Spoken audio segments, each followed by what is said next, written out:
it's not going to matter. Kirk on the flank finds it down onto one. Riot's already down, so it's a technical 1 versus 2. And Bry just swung to his death. Twizzler on the top floor will look to retrieve their teammate, but Kirk can find the timing and clutch it out. An ace for Kirk. But Spider still gets a kill, and then Xer not ready for him in the corner, but oh my goodness, he gets the kill anyways! He gets the kill, Teddy left alive. He does it yet again for Mirage! He's low on health, especially when the Vulcan canisters are in play, but now Ambi low as well, but he takes the kill anyways! He's still left. But with 15 seconds and not too much intel as to where they are, it's not looking great for him, but he's just got the isolated frag on aim key, and the last one's left in Freezer. This could be a very easy pick to find if he just looks in the right corners with the shotgun as well. He'll be lethal in the close range. A 1-on-2 for the Gridlock.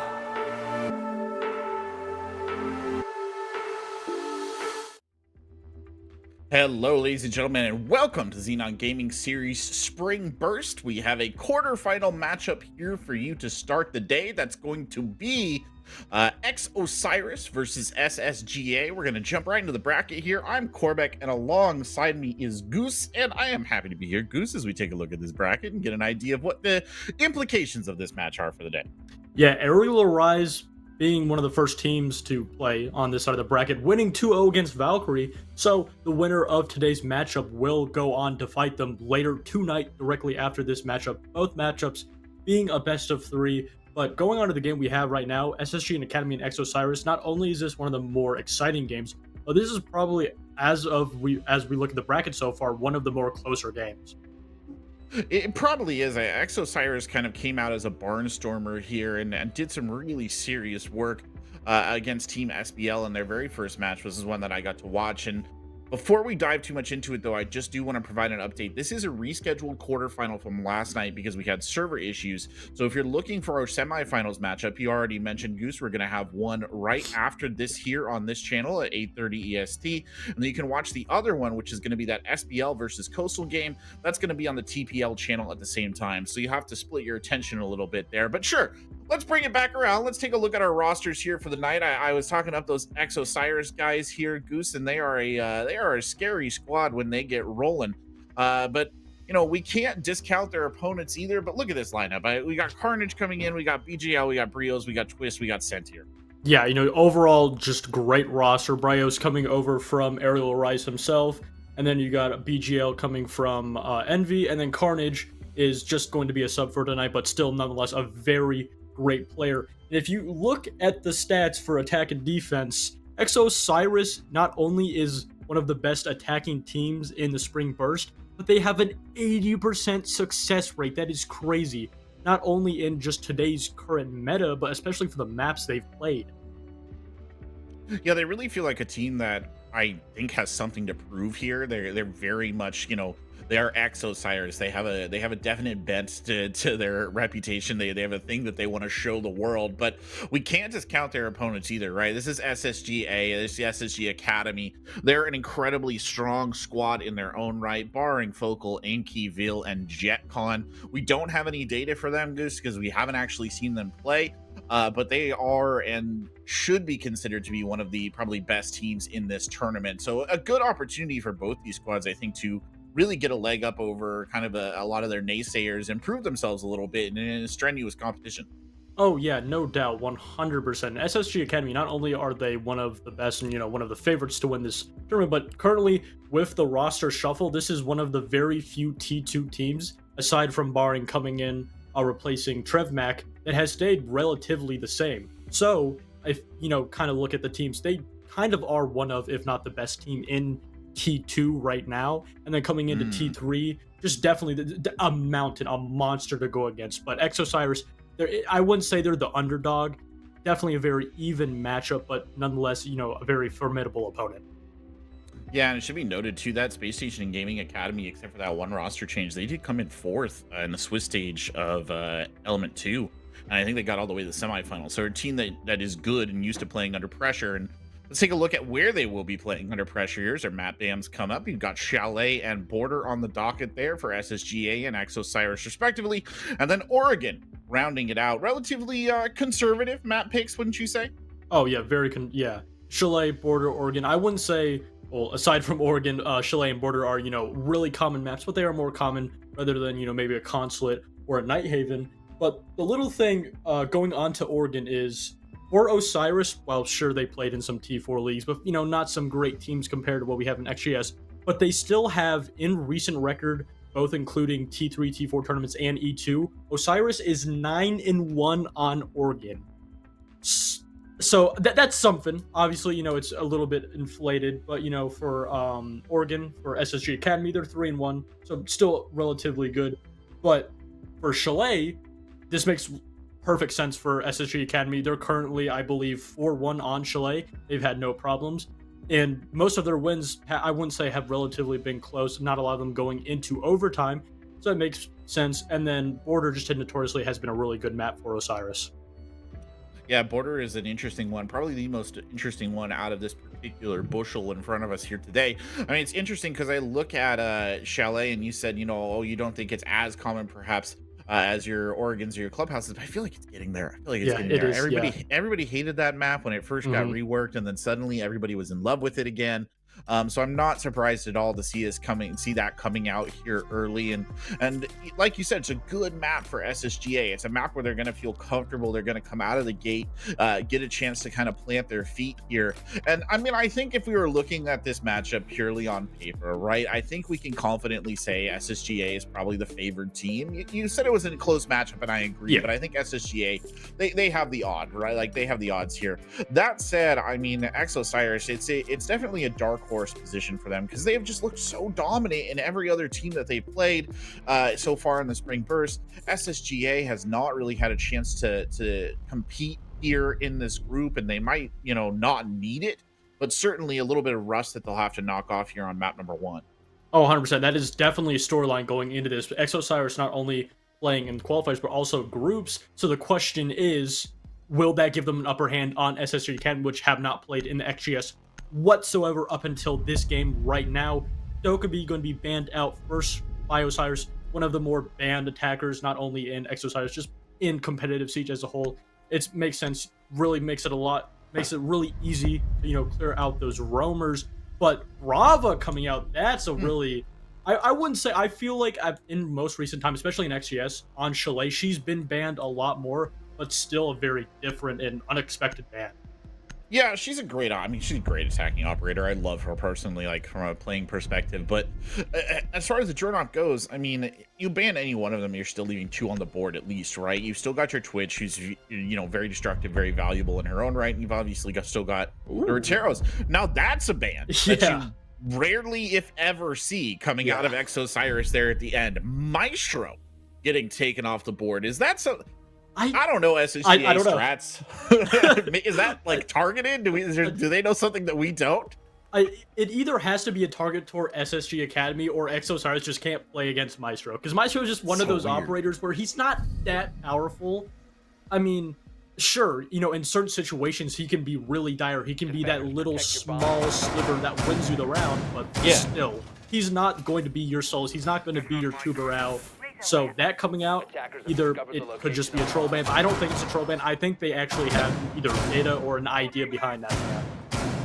That's an interesting one. If this was the right game for me, I'd be in a lot of trouble. This is 2 of my favorite operators taken off the board right there. I'd be back on mute duty forever. But you know, you do have the Tubarao here available to them, and they're not going to choose to go for it, which I guess I can understand, at least on this site. Maybe we'll see it if they go down to basement and they want to kind of defend the door. Obviously, Fenrir are going to pop in here as well. I mean, it'd be foolish not to bring out the Fenrir and the Azami with both of them on the board. Essentially, a lot of high power operators still these days. No matter who you ban, you're going to get left with some people who are an absolute pain to deal with. You know, it's also down to the certain players playing those actual operators to use them relatively well. And, you know, with both of these teams, we shouldn't have any problem with that.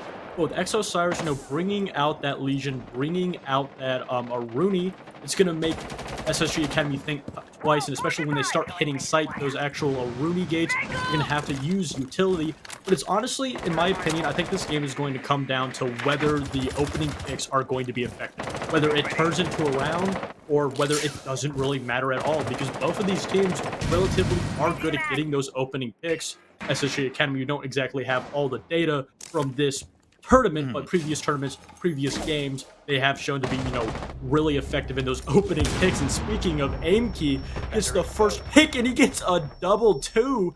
BGL trying to run out and get a refrag, but it's just not enough because they just don't have intel on where these SSG Academy players were swinging from.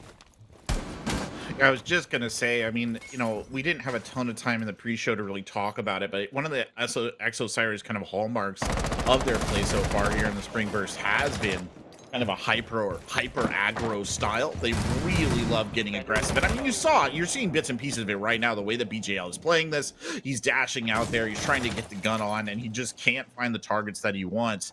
And it might be a little bit frustrating for OSIRIS to not kind of have things going their way so far, but I feel like they're going to build up to a point here where it's going to be a little bit easier. Carnage, they're forced to peel back, and it's just left with a plethora of enemies to get fend against. Carnage picks up a double kill. He's just standing in the closet taking shots. Carnage basketball. It looks like they're about to feed a third kill to that DMR, but they fall back off a little bit. And now SSG Academy find themselves on the backbone. Focal being traded out from BGL, getting yet another kill, his first kill for this round. And now it's all up to Vil and Focal in a 2v2 with 50 seconds left. You relatively have a decent amount of time on your hands. But the thing is, because of Carnage going huge with those 2 kills, it's kind of stunted SSG Academy a little bit. And while they do have somewhat map control aside from this Legion still holding this upstairs hold, they don't have a whole lot of utility on where these last 2 defenders are.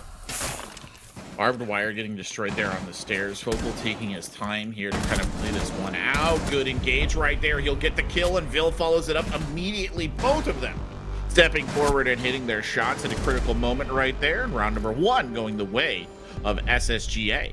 Yeah, that was a really interesting last couple 30 seconds, and especially a really interesting 2v2. Both players on the side of SSG Academy taking 1v1 situations and both players winning it. I wouldn't say that's really uncommon, but in a lot of situations, one defender happens to get the kill, and then you're in a 1v1 situation, but both players winning their 1v1 situation based off, I wouldn't say they didn't have any information, but they definitely didn't have any drones, they didn't have any pings. It was more of an educated guess, but that educated guess got them 2 kills in their very first round, on attack. It was a bit of an awkward conclusion, honestly, because in an ideal scenario, right, they'd be playing off of each other. Both sides would be in a position to try and trade. They kind of were in 2 separate duels right there, so good effort to kind of win that one out. Now a bit of a pause. It happens. It's all good. We'll wait a second here, and hopefully we'll be able to get this right back in the goings of things. I mean, OSIRIS, I feel like they never really were able to.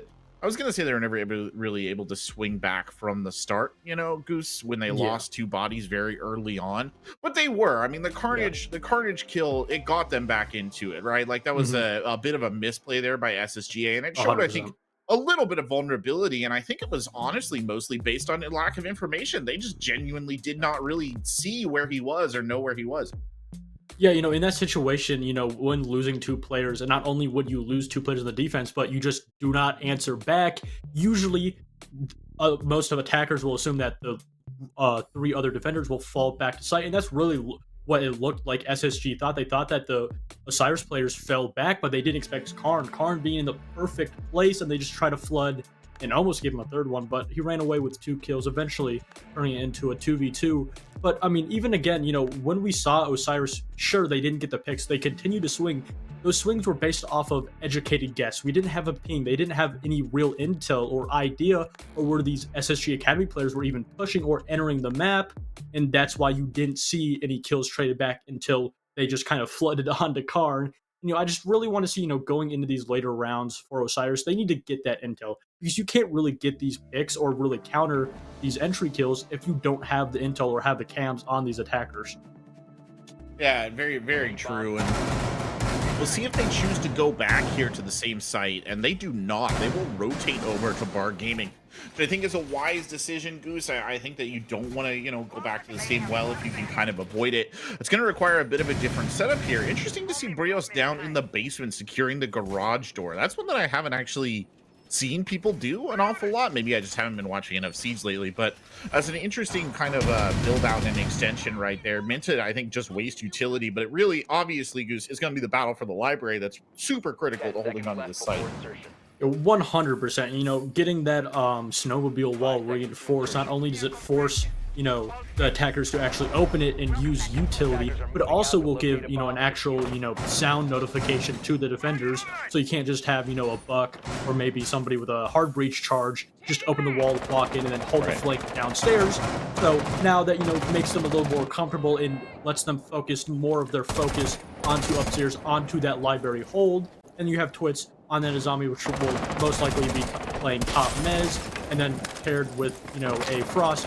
Very, I wouldn't say basic, but run-of-the-mill. They're not trying to do anything crazy, not trying to bring out anything to, you know, really upset or just really confuse SSG Academy. They're just trying to run with, like, you know, someone, you know, a run-of-the-mill, and just trying to really feel that and put themselves in a comfortable position on this defense. Well, Foco doing a little bit of drone work here, trying to clear the entrance to Solarium. Carnage is here. I think they have sort of a rough idea. Never mind, I spoke too soon. They have no idea that Carnage is there. He'll go ahead and collect a kill onto Anki. Carnage striking hard here for the side of Osiris. A super sub for them so far in this match. And unfortunately, I spoke his death unto being. A good shot there from JetCon on the cutoff by the Grand Piano.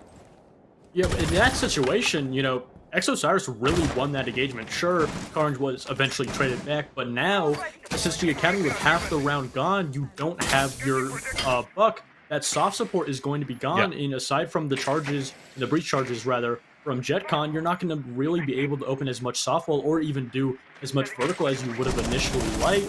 So it's going to really be up to opening these hard walls, just relying on your actual drones. And, you know, if you look, there's not a whole lot of actual explosive utility aside from that nade and that frost mat striking, eventually going to be taken down by Twits. And now Osiris for the first time have the man count. Sort of been bamboozled a little bit here. Brio's popping up over the top. Beautiful headshot on the Focal. JetCon's gonna try the same hallway, because if it worked for the other guy, it might work for you. No, never mind. Brios picks him up as well, and there's Twist to swing out and put Vil down, and a really convincing clapback round right there from Osiris after SSGA. I don't know if BJL should be typing Z in the chat just yet, though. Early days, early days. Oh, early is definitely the word for it. Only 1-1, but Osiris, a completely different round. They look completely different. SSG Academy really having a difficult time, you know, trying to clear out that library in top mez position. And I wouldn't, you know, say it's all because of the buck, but that still definitely made it a lot more difficult. But that first kill that Karn got, in my opinion, is just a telltale sign that SSG Academy just did not have as much intel as I would have preferred them having, or else they wouldn't have been able to give up those positions and wouldn't have had as a hard time clearing out that, you know, top library position. But XOSR is going to be going back down to this kitchen bomb site defense for their second time this series so far, and, you know, I really like this going back. They really got, you know, their they feel comfortable now. They really feel themselves after getting not only a round win, but a very definitive round win, and I think they have a better chance of winning this time around. They probably do, right? On balance, you'd say it's not the worst decision to go back now that you've got that win tucked under your belt. In general, I feel like it was just a struggle for SSGA to get through kind of the utility that was being placed in front of them. You know, like if you looked at it as a tier, they really got held up on that library corridor. Might not be as much of a problem this time around. And by the way, Twitch on screen, this is what I was talking about, Goosey. You get when a run drone op, there's always more drone ops in the banana stand. Like you're never going to run out of them. So yeah, okay, we can't take these gadgets over, which is, you know, beneficial, but it's not like we can't just destroy them then. BGL getting a little bit too aggressive, and Focal punishes him and doesn't take a whole lot of damage for it whatsoever. And BGL yet again putting the C's in this chat, but this time around he was on the losing side. And that's a really big pick. That is your roamer and a very aggressive player. But not only that, you still have Focal. Focal wasn't taken down, and he didn't even really lose that much health. But the thing is, with a minute left, SSG Academy, they have to actually take map control off of this, and they still have to clear upstairs and master bedroom. Yeah, it looks looks like they're going to start getting the Richeros rolling there off the roof. I mean, they've got the man advantage now, which means they should be able to do some work. There goes one in. That didn't quite go, I think, where he wanted it to do. JetCon has one more in the tank if they choose to use it, but we'll send in the drone of the non-explosive variety there to give him a bit better idea of what his opponents have on the deck. Focal has opened up the sightline into the office as well as Barring presses forward. It's Carnage again with the DMR, striking and taking down Anki and evening up the score one more time for the Osiris side. The minute 20 left, we're seeing yet again SSG Academy having somewhat of a hard time, and Twits gets a nice shot onto Barring, refragging his teammate Brios, and now we find ourselves in a 3v3. SSG Academy right outside the gates of the castle. It's JetCon to actually flank. Focal getting shot up, but it's JetCon, and now it's all up to Twits in a 1v2 with no intel that he can't even see. Bomb is going to go down for Focal, and it's JetCon to finish him off and get the second round for SSG Academy. Blind firing JetCon there to get the kill. Everybody blinded that engagement. And again, SSGA making it, I don't want to say look easy, but a pretty commanding presence on that particular bomb site. So yeah, let's go down to Wine Cellar and Snowmobile. I think that's a good decision for the Osiris side, and they are investing by the looks of it, Goose, in the wall defense, in the door defense. Yeah. Bringing out that Tubarão, being paired with the Cade. Well, I wouldn't say it's as hard, but you're not going to be able to do that Tubarão bandit trick that, you know, initially was a mainstay when he first came out, but he has been, I wouldn't say nerfed exactly, but tweaked a little bit. His timing for his actual gadget has been changed. I believe it's about maybe 1.5 to 3 second delay after the point where it actually activates. So, you know, you can't exactly do that, but nonetheless, you're still going to be able to waste time for SSG Academy. But that isn't really a problem because SSG Academy, it's not like they're hitting the site with, you know, a minute and a half. They're still hitting the site with, you know, around 50 to 30 seconds. So it's honestly just going to be up to Osiris to hold these positions, but also follow up those positions with picks. At the end of the day, it's a, you know, it's an FPS. You got to win your gunfights. And so far, SSG Academy, while they have kept it relatively close, they usually do come out of that fire. I've got plenty of tools here to deny the breach, but on the other side, SSGA has, I think, just as many to open them up. They've got Thermite there. You've got Thatcher. That's going to be your main combo. You've got the backup from the Ace as well, and sure enough, out it goes. The attempted Kaid trick coming in. It does not work.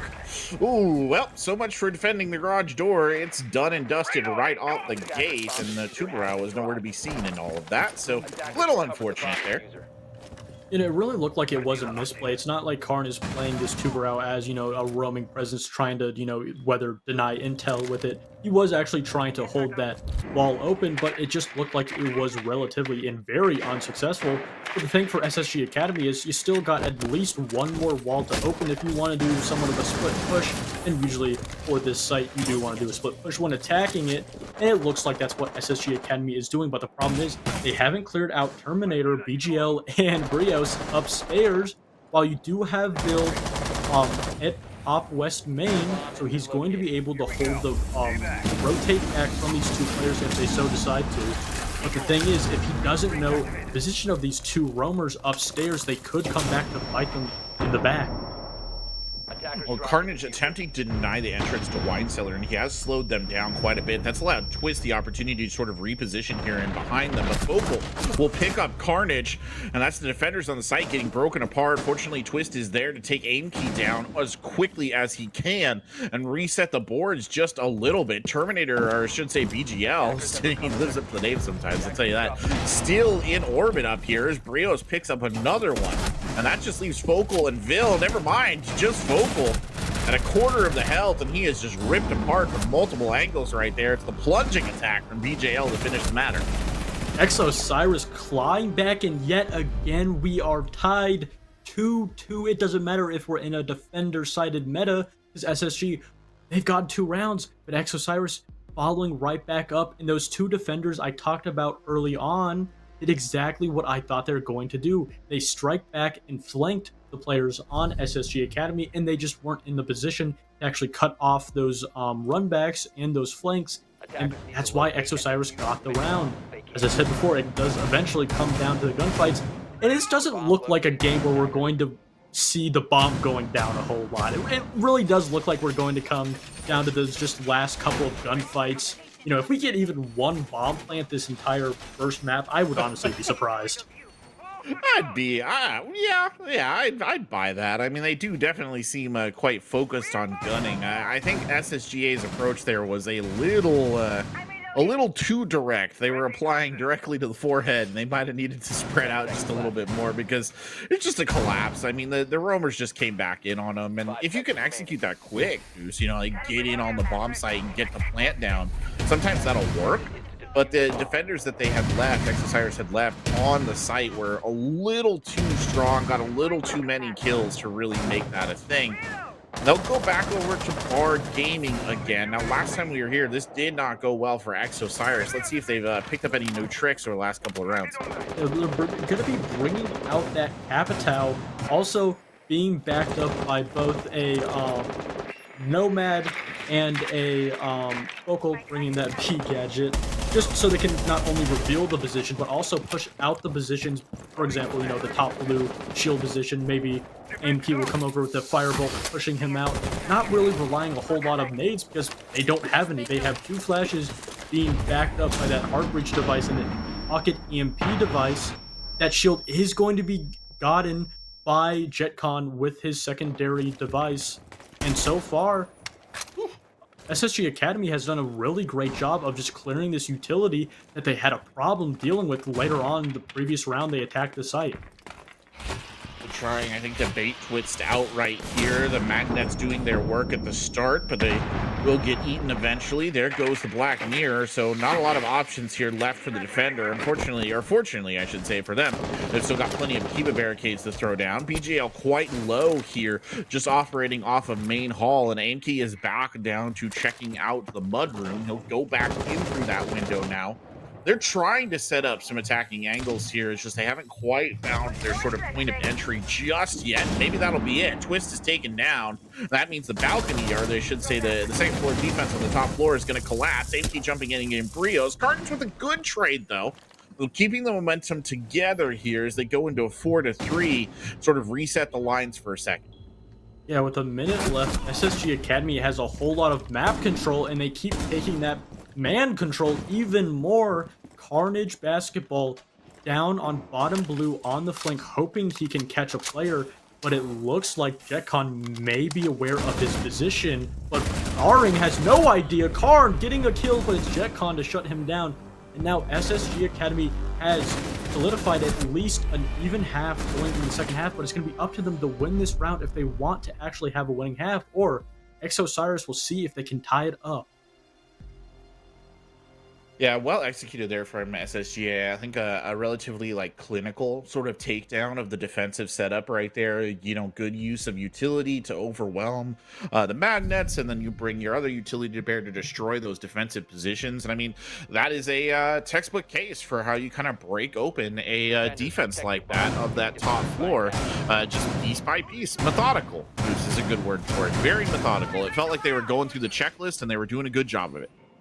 Yeah, not only were they going through that checklist, but because they had that Nomad, which they're bringing out yet again, they didn't have any new problems they didn't have on their list come up, like a roamer flanking behind them, for example. And that's why they, won the round, because sure, it was a 3v2, but SSG Academy put themselves in a position where they couldn't put Osiris in a clutch position. Osiris was not in a position to clutch whatsoever. Even when Karn did get that initial kill and made it a 1v2, there was a player right next to him to back him up and get that refrag. In that first round, we saw SSG Academy, while they did win it, just flooding Karn, that really big mistake of just, over-aggressing and under-droning. It seemed like it's basically been completely fixed, because even the first 2 rounds that they lost, they didn't really overstep. They didn't really make a big mistake. They just kind of lost those gunfights. So SSG Academy, while they're only up 3-2, they've been fixing their mistakes so quickly. They have been fixing their mistakes quite quickly, and it's a sort of a rapid adaptability that's probably a hallmark of a team that's used to a certain high level of competition. Terminator there, that's a good angle. If he can just stick those shots, he can't. The Vector not doing him any favors in that lineup with his recoil either. Barring now leaning forward with the drone, getting them a good idea of what they need to do here to crack this one open. Like we were saying, they've got a plan. They're adaptable. They'll find the problems and they'll overcome them as this goes. Early kill though from Twist on the aim key. That's going to slow him down just a little bit because you've lost your buck, and that's not the best person to lose again when you really need him. Rios in a position to get a second pick for his team, but Phil isn't going to overswing, realizing that there may be a player, but he definitely does know now, and he catches Rios on the run back, and now not only has he gotten the first pick, but he's gotten a big opening on a Twist, but it doesn't matter because it's JetCon to actually get the kill, and now SSG Academy has opened up this top master control. You see some players from Osiris trying to rotate back up, trying to hold whatever last little grip they have, and it's the man himself, Carnage B, trying to gripe back, trying to get at least a pick when he rotates back down. So far, he's found nothing but a guessing game. A drone coming out. If it is going to drone him, it surely should push him back. But no, it looks like they haven't really misdroned him, but they haven't droned him at all. The Osiris salient slowly closing here. Carnage really, I think, the last true defensive test as it goes. Vocal's making good progress on the low ground. Sentier trying to hold it out, does have the nitro cell in pocket, but no good location to throw it to. Here comes BGL, here to back up Carnage. A lot of focus on this top floor. They're kind of keeping them occupied up here.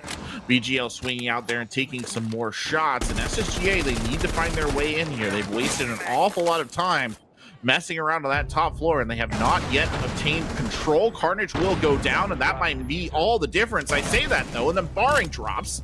There's some kills. BJL gets 2, and Sentier gets 1. That might have been enough to change this. Focal, the only one left alive here. BJL still on the top floor with coverage. Probably can see the diffuser as well. It's 1v1 now. Focal delivering the mercy kill right there. And no, BJL might try and go through the ceiling. But he'll force Focal off the plan. He drops in. Focal's looking in the wrong place, and BGL holds it together. A huge performance from BGL to win that round.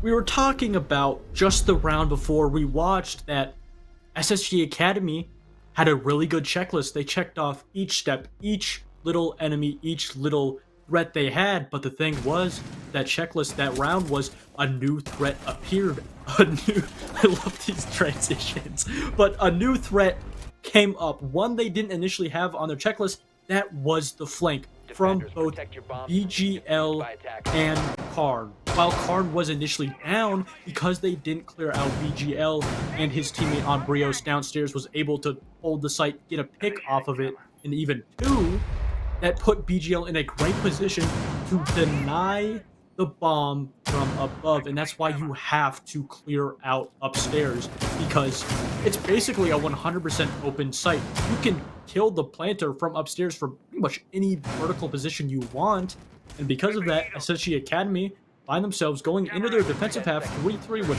you know, relatively, especially on this map and current meta we find, isn't that bad. Actually, that's a winning half in my opinion.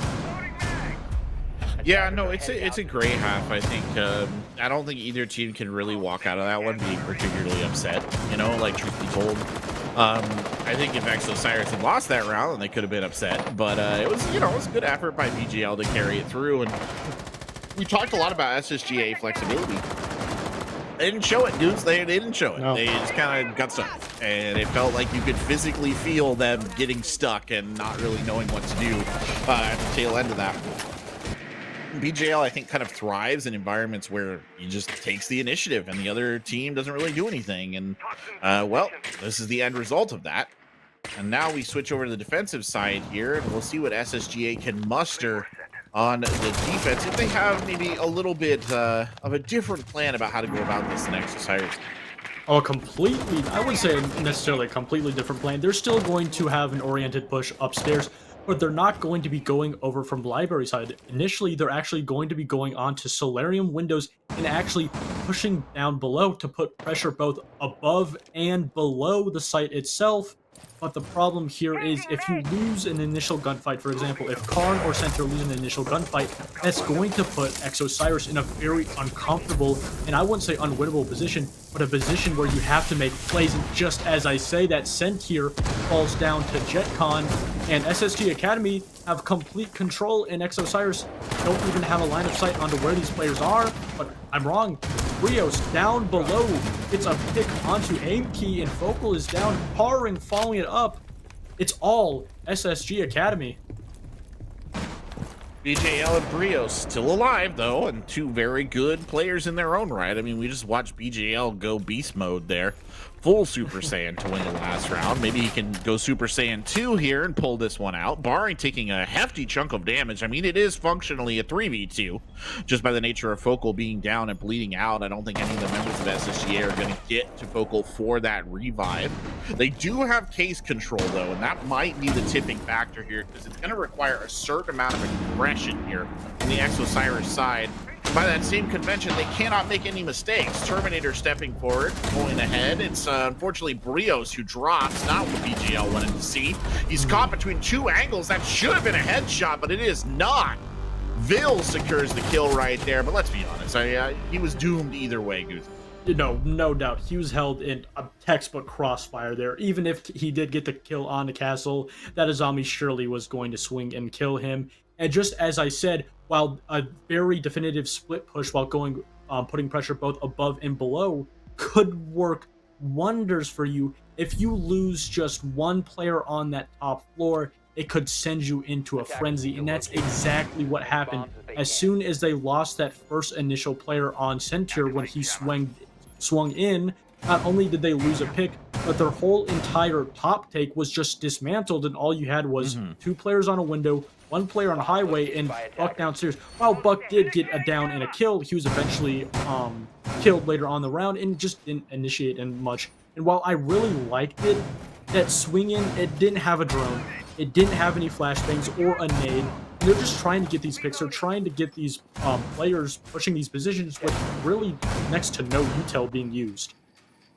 Yeah, a bit of a brute force approach, and I think they're being sort of suitably punished for that as well, if we're being honest. SSGA on the defensive setup here for Bar Gaming. Focal only now putting down those ADS systems, by the way. I mean, it's not a huge thing. It's just interesting to take note of. He's actually keeping one in his pocket. Not sure exactly what his plan there is necessarily. Aimkey did get all the mute jammers down in prep, and it looks like Focal might be dropping that final ADS, so they should have relative coverage here on the top floor.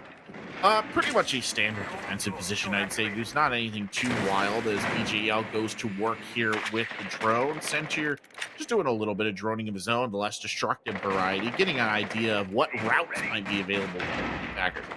Yeah, you know, that is the thing with these two teams. These two teams don't have really crazy strats. You're seeing, I wouldn't say basic stuff, but, you know, strats you basically see, you know, setups that, you know, you've seen time and time again in T2, maybe in T1 sometimes. But the thing with these two teams and these 10 players, rather, is that they're really good at being really adaptive in certain positions, whether that be positions they're comfortable in or positions they're uncomfortable in. They can play in pretty much any time, any way, and that's why they've resulted in such good wins. It's not essentially the strats they are, it's just how they play around the strats and how they play around the enemy team themselves. A good effort right here to breach these defenses. A lot of bodies moving. Focal holding hard on the window into library. JetCon, though, will be the first to drop. Great shots from BGL right there off of the balcony window to pick that up, and he'll immediately lose his Twitch drone in return. Barring closing back just a little bit, not really falling back the way you would expect, kind of going the opposite direction here, as it looks like Twist and Sentier are going to attempt the library entrance, but Focal's still here. Focal, oh, that was bold. He stepped out to check the drone right there. He could have lost his head for that. Yeah, Focal just getting a little too aggressive, but the thing is, Osiris isn't in a position to actually punish this. It's just a really telltale sign is that they're not really putting themselves in a lot of aggressive positions. Sure, they got that first pick onto JetCon. It is eventually followed up with Twists onto Focal, but Brios being down, BGL following it back up, and they're just taking the words right out of their mouths. They found where these last couple of defenders are, and now it's all up to Barring and Aimkey in a 2v4 essentially. Now, a 2v3 with that down player, it is still very possible. And the thing is, for Osiris, is you only have 30 seconds left. That timer is starting to tick down. Right, and there's a little bit of pressure here on Barring and Aimkey as well, because they had to kind of get back into this, and that's when it's going to catch Barring out right there. Aimkey trying to make it happen, drops down to the bomb site. There's an attacker waiting for him. It's Carnage sitting, waiting to inflict his namesake. Great effort there by Osiris, kind of destroying that SSGA defense, kill by kill. The Academy team, they're going to have to rethink that one, because that was nowhere near what they needed it. Oh, 100%. And we're really seeing that 80% attacking win rate from Osiris. While it is only one round so far, we're tied up 4-4, and I could see this going into overtime. That was a great round from Osiris. As I just said, they weren't putting themselves in aggressive positions. They just hit the go button. They attacked. They pushed those players. And because SSG Academy, especially those players upstairs on Library, were so spread out and really just in aggressive positions, but with no utility necessarily backing them up, it was just honestly free pickings for Osiris. And then those last two players for SSG Academy just were not in the correct positions to get that retake, to get that clutch. And that's why we find ourselves SSG Academy going to the basement bomb site. But this time around, we do have a bandit, but we do not have a Tubarão. Yeah, very different approach, honestly, across the board. No Tubarão, no Kaid. You've got JetCon on the bandit, as you said. You still have the Azami, but you're adding a Mozzie to this lineup as well for a little bit of anti-drone denial. That's a bit of a risky maneuver, just considering the way that BJL has been using Twitch. I think solely putting your Mozzie in there over a mute might be a bit of an interesting thought, but we'll see what Barring can do with him, playing very aggressively early on.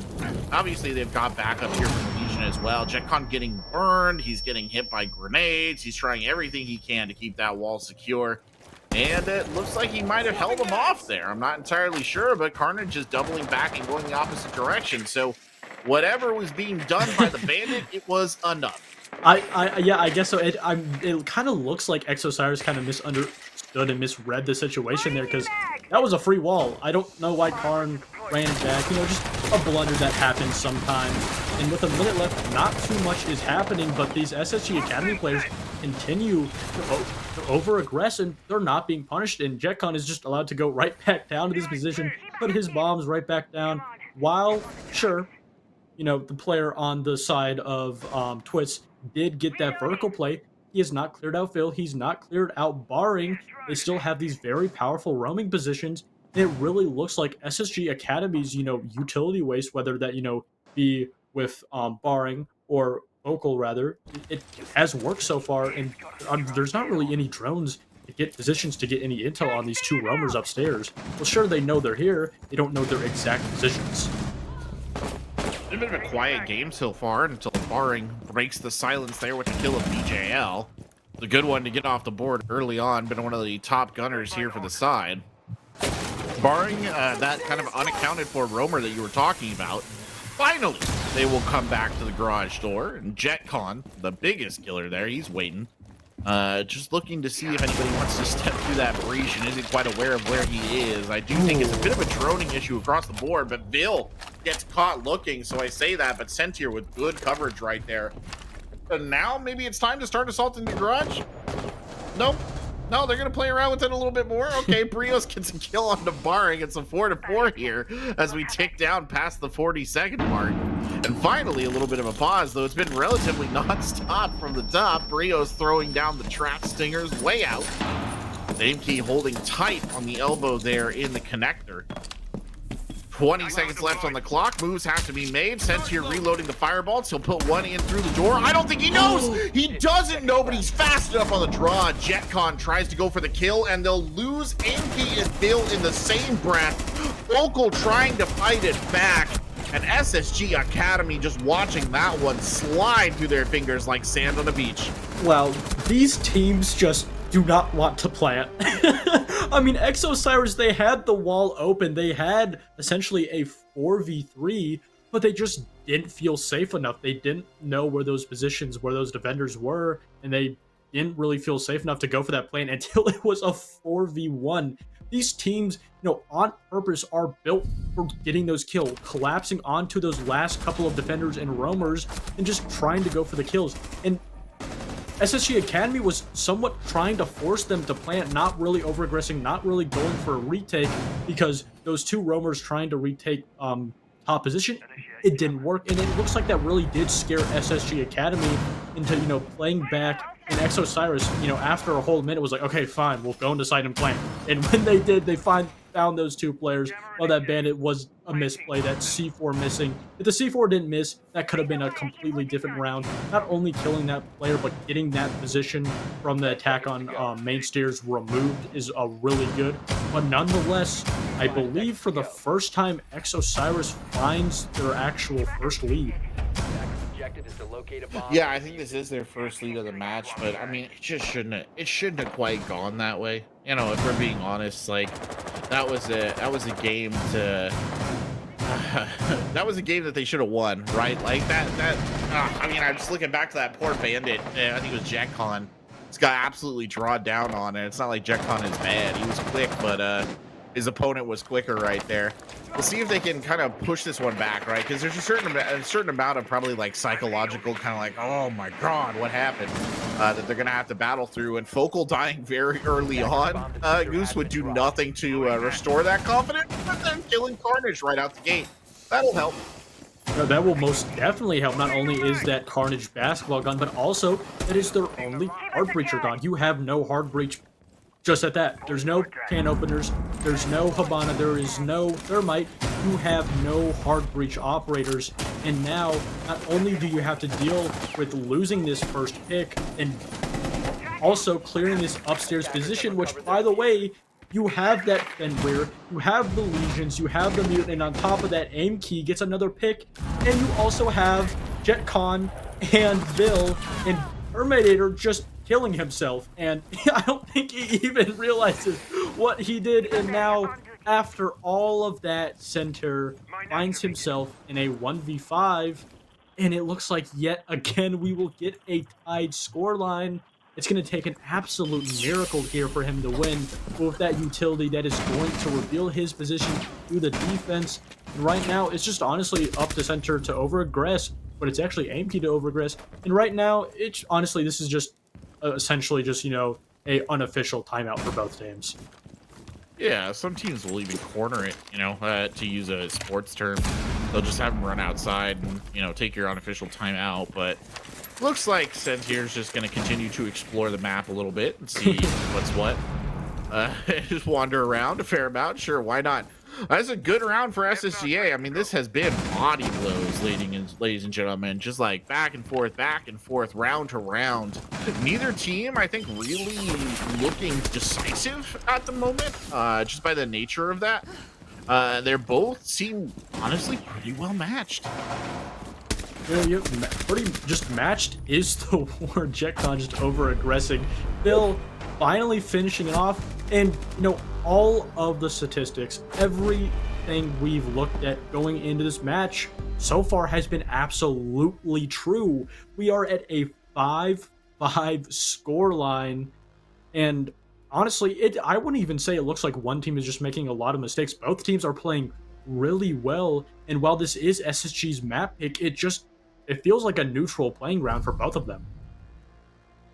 Yeah, you're not getting a distinct map advantage here from SSGA. It just hasn't been there. I mean, it's not like they look bad on the map or anything. They look perfectly confident. It's just Osiris, I think, has risen to the challenge. Like, they genuinely seem to be matching SSGA beat for beat.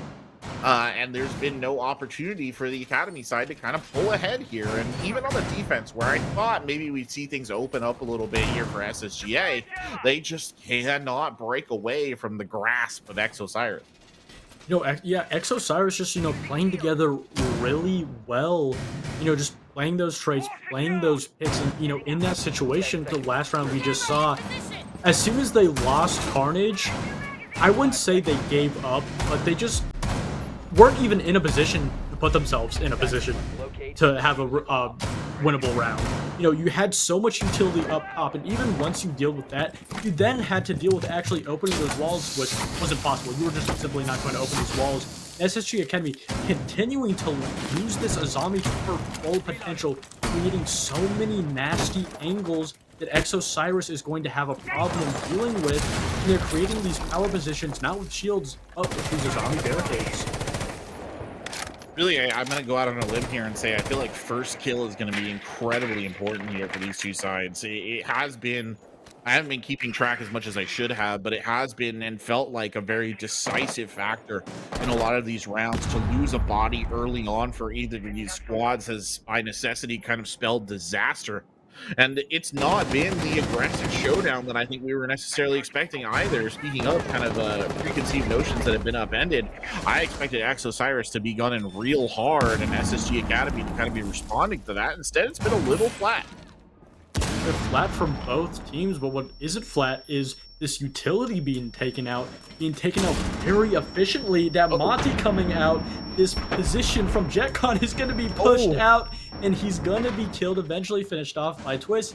And now, paired with Center and all of this utility usage from SSG Academy, they have taken map control. But the thing is, you still got to clear upstairs. Sure, you have library control, but not only do you have library control, you have a roamer downstairs from Focal, and you still have top library with plenty of more utility from the defense to clear. And it's really going to be up to Exosiris. If they don't clear this soon, they're going to have to decide if they want to either give it up or really trade. But it's Focal to get a first pick, but he's only going to get it onto Twitch, but his bearing to actually follow back up.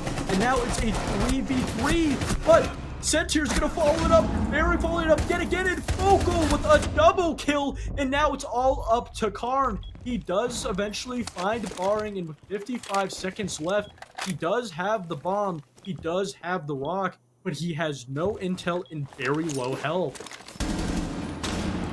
And the super sub weeded out here for the Exosiris side. I was going to say that it was done and dusted about 30 seconds ago when that Montane was pressing forward looking, unstoppable. A juggernaut by Sentier, but no, not to be. 30 seconds on the clock now. Carnage going in with the drone. Focal sneaking forward here. He's at full health. Barring a stiff wind will take him down. It's not like Carnage is in much better shape, though truth be told. Good effort by Carnage there to get a wall bang in, but he won't find it. He's just playing kind of back and forth, back and forth. I mean, he has case. That's his only advantage in this gunfight. He does hold on to the case, and he can use it if he needs to. Barring there with a good opportunity to land the final blow, but Carnage is still alive. Carnage swings with the pistol, finds the headshot, but Barring is not far behind. And finally, a trade coming through in favor of SSGA when they needed it most. And SSG Academy, after 11 long rounds, they find themselves on match point. But the thing is, Exosiris isn't far behind, only 1 round behind. We could see us going into overtime, and so far the actual theme of this map is if one team wins a round, it most likely will be followed up by the opposing goes back team. the other way. And It's like a pendulum. yeah, it honestly is, and this is exactly not only what we wanted, but what we thought was going to happen. We're seeing 2 teams evenly matched up, and honestly, their playstyles aren't necessarily similar. They're 2, counteractive playstyles coming up against each other, but they're perfectly meshing. And Exosiris going on to this bar gaming site, they're very comfortable. They've won 2 rounds on the defense, and I believe they won, they have won 1 attacking round on this. So I believe they've actually had a 100% success rate attacking and defending this bomb site. They very well might have done it. I mean, to add to that, I will say, Exosiris, the only reason they lost that round was a very simple mistake of just not watching their flank. About as basic an issue as you can get in the world of Siege, right? Yeah. Like, Focal slipped around behind him and turned a huge play. And if Focal hadn't been that dagger in the kidney there, they would have been on a tear. We'll see. All right, have you learned a lesson? That's another important thing. We've definitely seen SSGA learn some lessons, right? They've shown some adaptability. I know the Exosiris side is just as talented and just as capable of picking up and learning things. But if I see another flank like that, I'm going to be extremely worried. Yeah, it's that checklist we were coming out and talking about yet again. It's, once you get the initial checklist that you wrote in the prep phase, it's really up to the defense to add new problems, those problems, whether that be new utility, C4, impact, or maybe even a flank coming out for the attack. And so far, SSG Academy putting all of their cards on this top floor defense. Not only are they holding top mez, but they also have that player on the side of barring upstairs, but it doesn't matter because BGL just finds him and finds the very first pick. And now OSIRIS are only 4 players away from sending themselves and sending us into overtime on our very first map in SSG Academy's map pick at that. But only 4 players away. Unfortunately, they do seem to be some of the most talented players at this level in NA. So you definitely got your work cut out for them. It's a tough road to walk right there if you're sitting on the side of OSIRIS. But certainly you can see the caution now that's sort of infusing the remaining members of SSGA. Heads down, very cautious, peeking the corner, at least on the top floor here. Vil not giving anything away for free. I mean, there is a body on the balcony. That's the thing. It's Twist who's up there, but it'll be Jetcon who finds the kill to even things up just as fast, though. Brios is right back in it, and then Jetcon gets one more. Jetcon standing here on that upstairs landing, and none shall pass. Unfortunately, those bullets will pass right through his head, and that should just about do it there for the top floor defense. I say that, though, and here's Vil and Aimkey regrouping in the library corridor for this 2v3. Still holding it together. I don't think they have any idea where Vil is. They don't. Vil picks up one, Aimkey another, and it's one death away. Brios, everything on the back here of the gridlock, and he'll find one. And now a 1v1. It's a match victor or map victory here for SSGA, or an overtime for OSIRIS. And Vil is just going to wait it out on the top floor. And can you blame him? What else are you going to do? Brios has to go all the way back outside to get the case. Vil just waits and waits and waits. 9 seconds here on the board. Brios is breaking a window. That's how far away from the site they are. He'll get into bar. The plant will go down. It's now the opportunity you need, and the defenders win. He pulls off the plant. SSGA Academy taking their map pick here in a very close match. Very close at that, and it's honestly, you know, poetic that ends, you know, sure, it didn't end in overtime, but it ended in a 1v1 situation.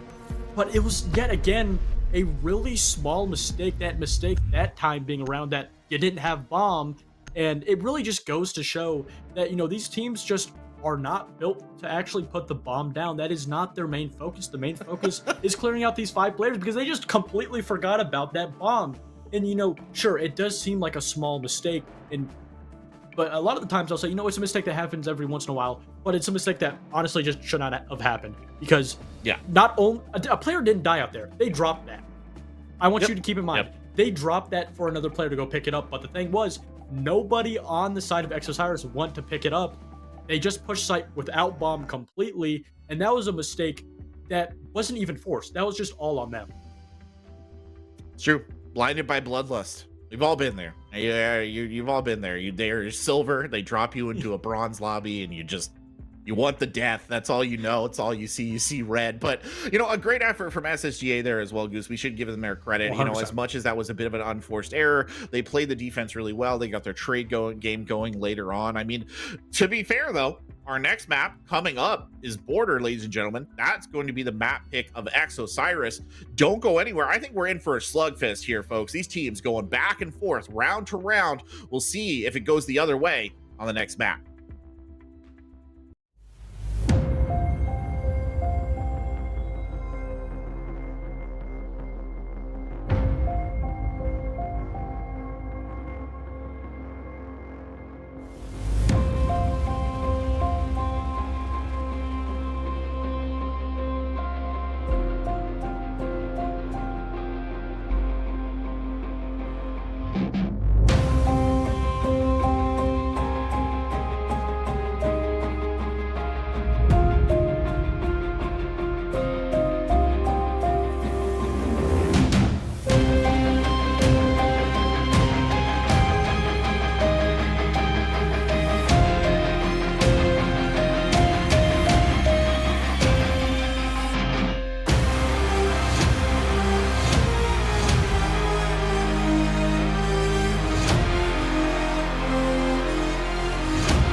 Welcome back, ladies and gentlemen, to another exciting match here in the world's greatest tournament named Xenon Gaming Series Spring Burst quarterfinal.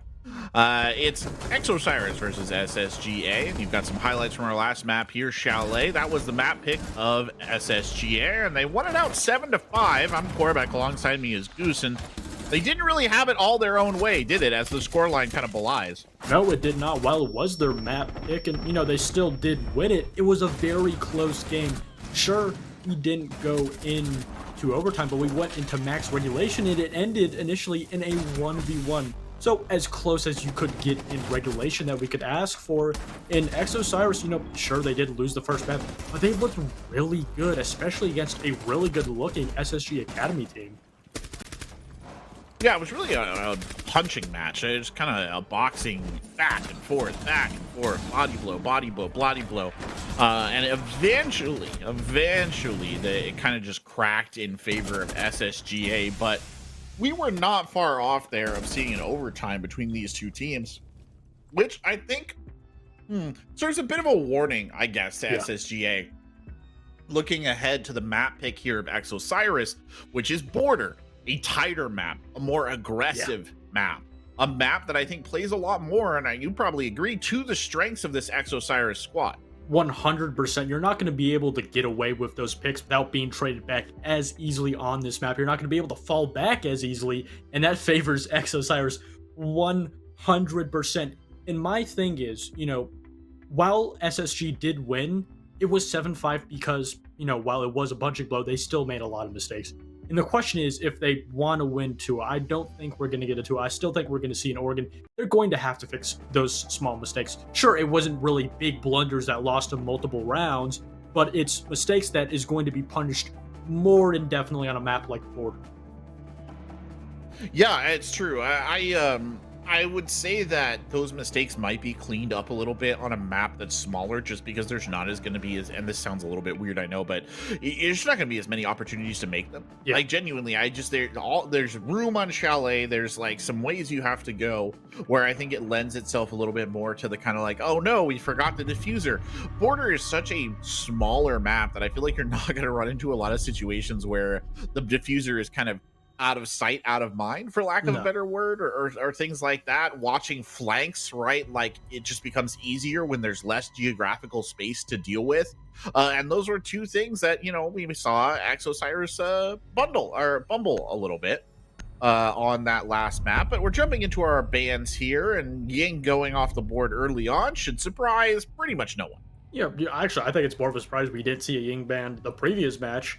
We saw a lot of different bans. But going into this, not Oregon, but Border, rather, I don't think we're going to see a whole lot of crazy bans. I think we're going to see a lot more comfort bans, nothing really being target banned, just bans, you're just getting rid of operators you don't want to deal with. And that's what a lot of operators are being banned out, is because teams just don't want to deal with certain operators.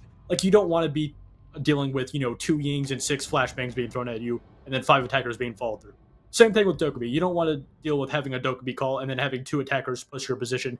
It's just an annoyance that you're just completely removing. It just adds to the comfortability. And for our first defender ban, it's going to be Fenrir. Yet again, just a operator that you don't want to have to deal with, especially in that late round. If you fail to clear out the defender utility, it's just such a headache to deal with. And for our final ban, Solus being yet a very prominent defensive ban, because she's just so good, especially on a map like Border with so much vertical play. Yeah, true. It's one where she thrives, right? Like, it just genuinely a great map for her, plays to all her strengths. So I don't think it's entirely surprising to see any of those bans. Nobody should be super shocked out there in the world. SSGA will start off with the defensive side. They're coming out early on, a Bathroom Tellers, and they have the Bandit in the pocket here. Love to see a bit of Frost getting some play as well. We saw some Frost actually on Chalet as well, and we saw at least one person get caught in a mat, so it does happen. And we'll see where that Bandit's gonna go and throw those wires down. I kind of have a feeling, but I'll wait for them to confirm it for me. Yeah, and also I really love Barra, pulling out that Echo and, going to see that SMG. We've seen players bring out that shotgun a little bit more, so this SMG could, be a telling sign that Barring may play this Ying or Echo rather, a little bit more aggressive. But if we're looking on the side of Osiris, they have a lot of operators to clear utility. You have that Sophia, you have that Flores, then paired up with Twist on the Ashe. So clearing those castle barricades and clearing that shield. Actually, Vocal's not even running a shield, so that's not going to be a problem. Barring is going to be substituting that shield. So it doesn't look like Osiris is going to have a problem clearing this defender utility whatsoever. But it just comes down to, yet again, what we talked about in that first map is who can win those initial entry gunfights. And as you saw in the first map, whoever won those initial entry gunfights usually would follow suit in a round win for that team. That did kind of seem to be the vibe of the last map. And speaking of entry gunfights, Twist gets an easy kill on JetCon. That's one you don't want on the highlight reel. Let's just put it at that. Should never have gone that way. BJL now opening up on the backside of Archives. Barring's kind of repositioning his yokai because I don't think he quite knows where to put it after what just happened. I mean, they've got a ton of walls obstructed, or I should say doorways obstructed, which is really to their benefit because they're going to make Osiris waste a ton of utility here, Goose, to get this forward. And as BJL continues to play sort of back and forth around this archive door, I mean, that doesn't necessarily do them any favors. It's just burning time. Yeah, you know, sure, they did get the first initial pick, but they don't really have any map control. They haven't even taken control of CC yet, but it does look like Brios is going to be going in to break, but Barring is actually going to be getting the refrag, rather on a Twitch, but Center is just inside planting on window, and it doesn't look like they have any knowledge of this. And yes, we're going into a 4v4 man count in SSG Academy. Not only were they not aware, but they're not in a position to actually retake or even find out where this bomb is at all. So much for the never planting. Good headshot there by Vil, by the way. He just clips the top of Carnage's head. Brios is down here, the most direct defense. That's a hard push right there. Brios returning the headshot onto Vil. Now a 3-2 though, 17 seconds left on the clock. Aimkey playing off this top window, I think trying to deny these repels just a little bit. If they can set somebody up on the defuse, it does not work. BJL gets the kill, and then Sentier finishes it off. And Osiris just cheekily sneaking in under the bar right there, and SSGA probably kicking themselves after that one. Yeah, that was just, you know, a really good identification from Osiris that, like, they just have everybody upstairs. They have all of their utility. SSG's entire game plan was like, okay, we're going to make sure they don't take upstairs. And Osiris was like, all right, we don't need it. We'll just go straight to site and remove that problem initially. And I will say that, you know, SSG Academy did do a great job at actually trying to retake. But the problem was, with that outside post-plant position being held by Osiris, it was just a position that was so hard not to throw from Osiris. Like, you had to go out of your way to give that round to SSG Academy, and those two players left from Osiris just understood exactly what positions they were playing and how SSG Academy would respond and play around it. And now, because of that, we see SSG Academy going upstairs to the Armory and Archive site, which usually we would see as the first initial bomb site. That first bomb site going down to Bathroom, I wouldn't say was a huge surprise, but, you know, you don't see a whole lot of that coming out for the very first round of the border-like map. No, you don't necessarily do see that very often, and I mean, SSG Academy, I feel like we were talking a fair amount about kind of they're adaptable, like they pick things up, they correct their mistakes. So we'll put that to the test right there, because that was I don't want to say humiliating. That's a little rough, and it's very early. You know, it's early stage in the round, so it's not, you know, the end of the world. But definitely not a good thing by any stretch of the word. Who's there with a great drone, by the way, has got full view of, I believe that was Aimkey sort of setting up on the defensive side. The bandit making the appearance again to help him secure that armory wall, and Aimkey kind of playing this position out of CCTV. But I will say we lost a body very early on. I think it was JetCon, from essentially the same spot in this general area, not playing very heads up, and no doubt Osiris wants to repeat that trick. And the thing about Osiris is, you know, with this, you know, roster shuffle, not only in T1 falling and trickling down into T2, is I think we're actually seeing a very more aggressive Osiris team, rather. You know, in E2, sure, they had that initial aggression, but once they actually started to push on the bomb site, that's when they struggled. But the thing with the team we currently have with this roster, it seems like that problem has been fixed, and yet again, it looks like OSIRIS is eyeing a direct rush plant, this time onto Archives, this coming out more of a right strat play. But the thing is, Vocal is here not only with his gun, but also a C4, but it's BGL to walk in, but he just looks too far to the right. But it's Sensor to actually jump into sight and back it up, but Jetcon and AMP are there to shut it down, and now it's all up to Carnage Basketball in a 1v4. He has a minute, but it's a near impossible round to win. Called the stock market. It was just trading. All that was, back and forth. One after the other. Big long chain of people murdering each other right there for your entertainment, ladies and gentlemen. No less. A 4v1, and we called this kind of an unofficial timeout when we saw this situation on Chalet, and it holds true here as well, Goose. They can kind of mess around a little bit. King Carnage, I don't doubt his abilities as a player, but maybe a little bit doubt his ability to kill every remaining member of the SSGA side, especially considering he just lost half his health in an ambush. You know, stranger things have happened, I'll say that too, but Carnage there pumping a couple of DMR shots through the wall and just letting this one sort of play out. 30 seconds left on the clock here. Long range firepower going in. It'll be Vil who finishes him off. Puts OSIRIS out of their misery on that round. So a much more convincing performance there for SSGA.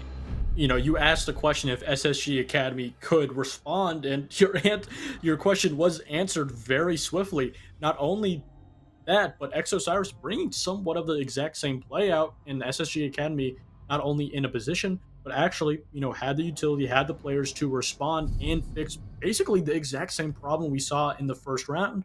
And because of that, they've tied it up 1-1. But for the third round on board, or the third round of SSG's defense, we're going to be going to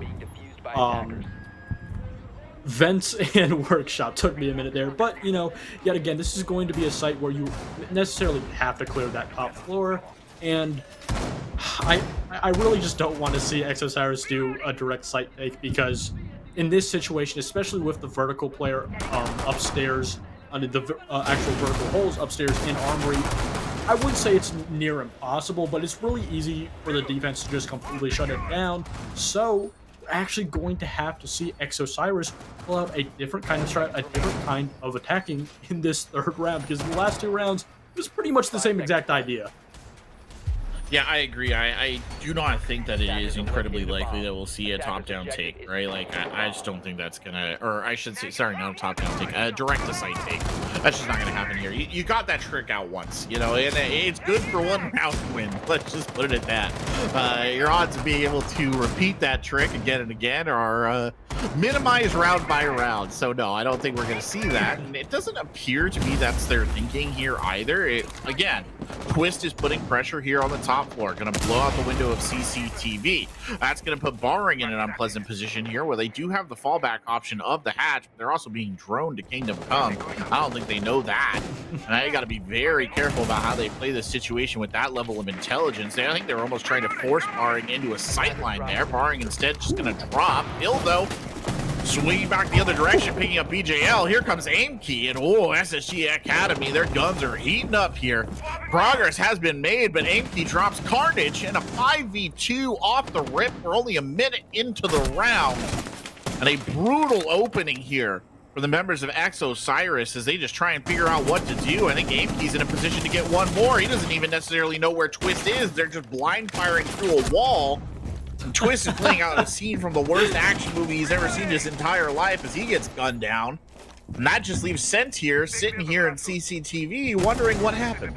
Yeah, that's the question is, you know, and it looks like OSIRIS was in a position, or they thought they were in a position to choke out these players, but they just didn't expect Aimkey to just run at them with that gun, and because of that, he just resulted in 3 kills, and it really just looked like OSIRIS was just not ready. They just were not expecting that aggression, not only from Aimkey, but the other players from SSG Academy. And it really just goes to show that SSG Academy is really putting themselves front forward and really taking control of this map, really making OSIRIS play their game. And the problem is when Osiris cannot play their game, when they're not put in a position where they're able to have the favoring positions, where they're able to play their own game, they just can't win. But Centaur, with a triple kill, now in a 1v2 with 50 seconds left, these two players are going to be forced to fall back. And actually, Centaur may have found himself in a winning position here. I mean, he might have. You can't feed into him. That's the thing. And they did just a little bit right there, feed into him.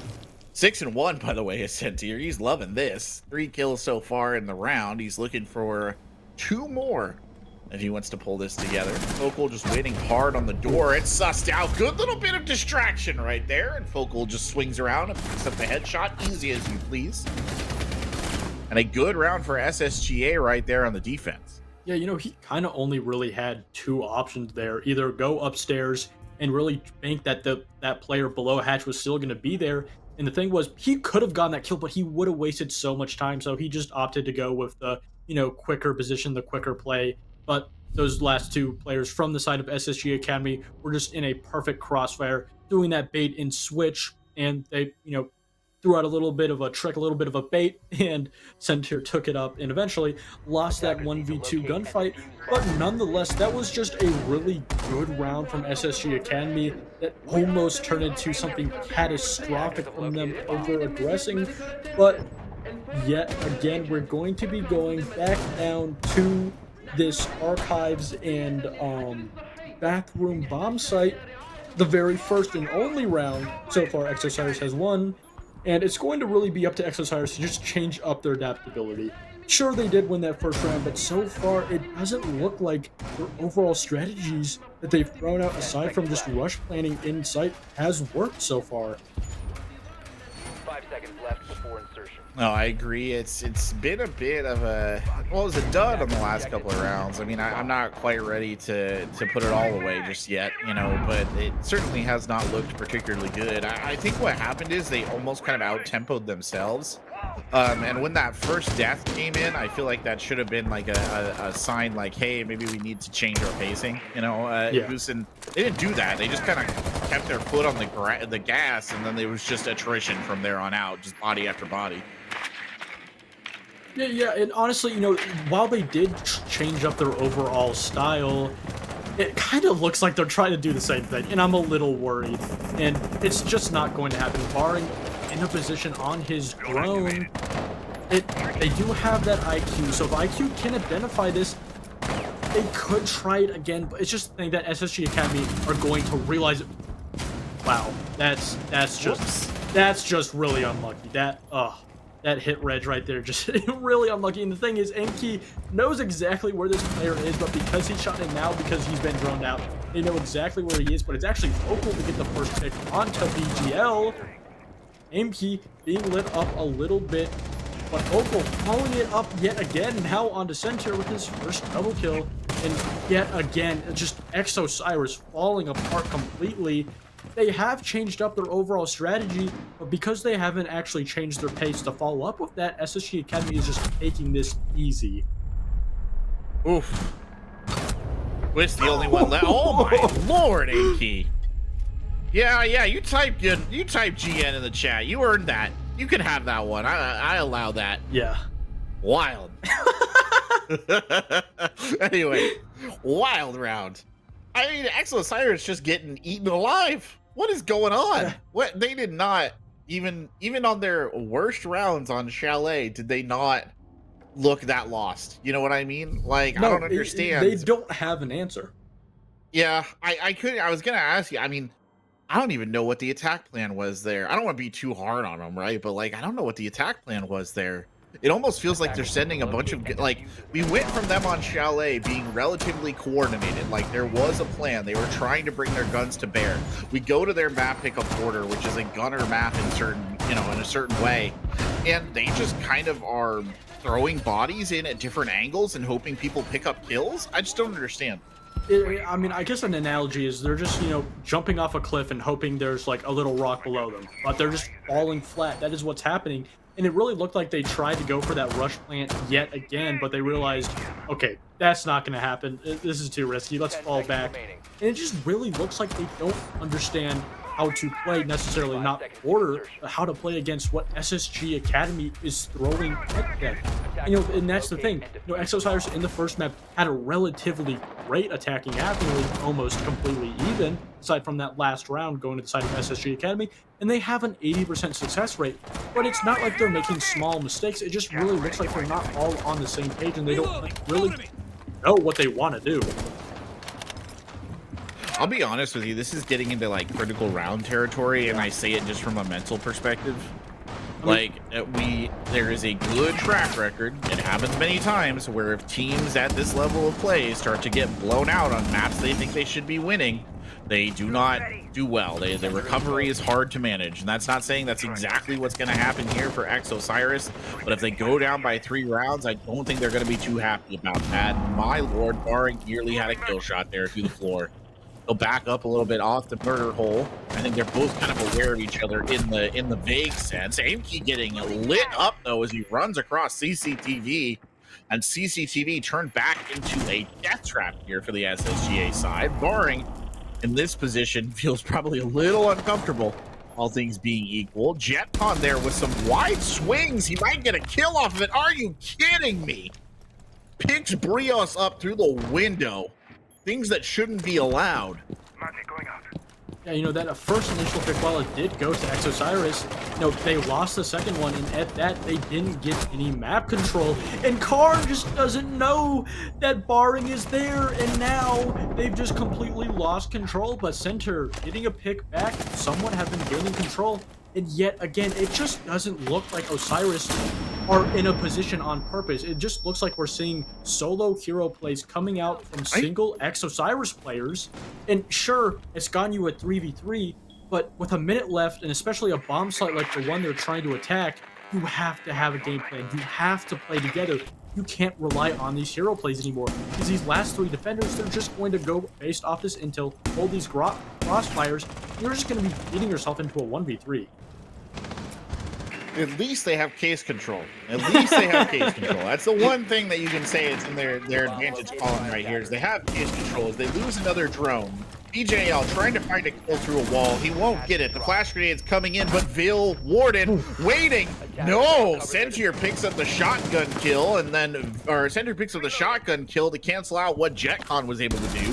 JetCon rotating in through the corridor. What a play by JetCon. Finds Twist looking. And it's all down to Sentier here in the 2v1. And it is a disaster for OSIRIS.